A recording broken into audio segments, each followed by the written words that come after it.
కేటీఆర్ గారు ఈ యొక్క ఫార్ములా ఈ రేస్ విషయంలో జరుగుతున్నటువంటి ఎంక్వైరీ ఈడీ ఎంక్వైరీ కానీ రాష్ట్ర ప్రజలను ఈరోజు మనం చైతన్యపరచాల్సిన అవసరం ఉంది. మీరైనా మేమైనా అటు మీరైనా బీఆర్ఎస్ పార్టీ నీళ్లు నిధులు నియామకాల నినాదంతో తెరుచుకున్న తెలంగాణ మన ప్రజలు మనం నమ్మి మిమ్మల్ని 10 ఏళ్ళు ఇప్పుడు మమ్మల్ని కూడా అధికారంలోకి తీసుకొచ్చిర్రు. మనం అందరం కూడా బాధ్యతగా వ్యవహరించాల్సిన అవసరం ఉంది. అయితే ఈరోజు ఈ రేస్ విషయంలో ప్రజలకు కూడా కన్ఫ్యూజన్ ఉంది, అసలు ఏం జరిగిందని. నేను 2 నిమిషాలల్లో వాస్తవాలు తెలియజేద్దాం అనుకుంటున్నాను.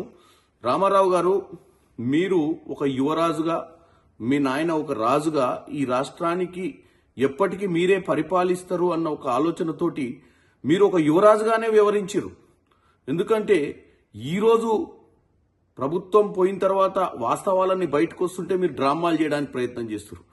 మీరు హైదరాబాద్ నగరాన్ని గ్లోబల్ గా ప్రఖ్యాతి చెందాలన్న ఒక ఉద్దేశంతో క్యాబినెట్ మీటింగ్ పెట్టకుంటేనే హైదరాబాద్ నగరం కోసం ప్రపంచంలో తెలంగాణ ఔన్నత్యాన్ని చాటి చెప్పడానికి మీరు ఏదో డబ్బులు ఖర్చు పెట్టినట్టు, ఏదో హెచ్ఎండిఏ ద్వారా 55 కోట్ల రూపాయలు ఏదైతే దుర్వినియోగం చేసిరో ఇది రాష్ట్రం కోసం చేసినట్టు, రాష్ట్రంలో కాంగ్రెస్ పార్టీ ప్రజల్ని తప్పుతో పట్టిస్తున్నట్టు మీరు డ్రామా చేస్తున్నారు. ఇది వాస్తవం కాదు. వాస్తవం ఏందో నేను చెప్తున్నానండి, ఒకటే ముక్కలే చెప్తా. ఈ యొక్క ఫార్ములా ఈ రేస్ కంపెనీ FEO ఫార్ములా ఈ operations company London based company, అంటే లండన్లో ఉన్న కంపెనీ. ఈ కంపెనీతో 2022లో గ్రీన్కో అనే ఒక కంపెనీ కేటీఆర్కి అత్యంత సన్నిహితులు, కేటీఆర్ కోసం ఎలక్ట్రాల్ బాండ్స్ ద్వారా బీఆర్ఎస్ పార్టీకి నిధులు సమకూర్చినటువంటి ఈ మిత్రులు, వీళ్ళు చీకటి మిత్రులు. ఈ మిత్రులకు సంబంధించిన ఫార్ములా నెక్స్ట్ జనరేషన్ అనే ఒక కంపెనీని వీళ్ళు ఫ్లోట్ చేసి ఈ కంపెనీకి సంబంధించినటువంటి, అంటే ఈ గ్రీన్కోకు సంబంధించినటువంటి ఈ కంపెనీ ఏదైతే ఒప్పందం కుదిరించుకుంది FEO తోటి, ఏమని, హైదరాబాద్ నగరానికి వీళ్ళు ఈ రేస్ ని తీసుకురావాలి అన్న ఒప్పందం 90 కోట్ల ఒప్పందం. 90 కోట్లలో 30 కోట్లు మాత్రమే కట్టిరు వీళ్ళు. కట్టి మిగతా 60 కోట్లు కట్టకుండా తప్పించుకునే ప్రయత్నం చేసిరు. ఎందుకంటే మాకు నష్టాలు వస్తున్నాయి, మేము కట్టమని చెప్పి. ఈ FEO కంపెనీ లండన్ నుంచి పదే గ్రీన్కో కంపెనీకి మిగతా 60 కోట్లు కట్టాలి, లేదా లీగల్ గా వాళ్ళు యాక్షన్ తీసుకునే ప్రయత్నము, టర్మినేట్ చేసే ప్రయత్నం కూడా చేస్తామని చెప్పడం జరిగింది. 2023లో రేస్ కు సంబంధించి 2022లో అగ్రిమెంట్లు చేసుకొని 30 కోట్లు కట్టి 60 కోట్లు ఎగ్గొట్టితే నోటీసులు సర్వ్ చేస్తే ప్రజలకు తెలిసిపోతుంది అని చెప్పి వీళ్ళు చేసిన భాగోతము.